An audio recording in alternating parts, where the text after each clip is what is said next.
উজান থেকে নেমে আসা পাহাড়ি ঢল ও ভারী বৃষ্টিপাতের কারণে তিস্তা নদীর পানি ঢালিয়া পয়েন্টে বিপদসীমার ওপর দিয়ে প্রবাহিত হচ্ছে।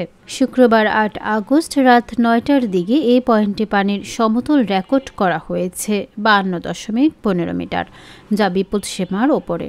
বন্যা পূর্বাভাস ও সতর্কীকরণ কেন্দ্র জানায়, সকাল ৯টা থেকে রাত ৯টা পর্যন্ত ঢালিয়ায় পানি ২৯ সেন্টিমিটার বেড়েছে।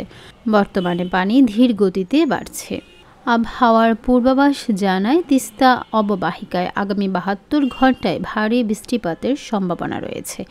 এর ফলে তিস্তার পানি আবার বাড়তে পারে এবং নতুন করে বন্যার ঝুঁকি তৈরি হতে পারে। বিশেষ করে লালমনিরহাট, নীলফামারী, রংপুর ও কুড়িগ্রাম জেলার তিস্তা নদী সংলগ্ন নিম্নাঞ্চলগুলোতে এই ঝুঁকি বেশি বলে জানিয়েছে বন্যা পূর্বাভাস ও সতর্কীকরণ কেন্দ্র।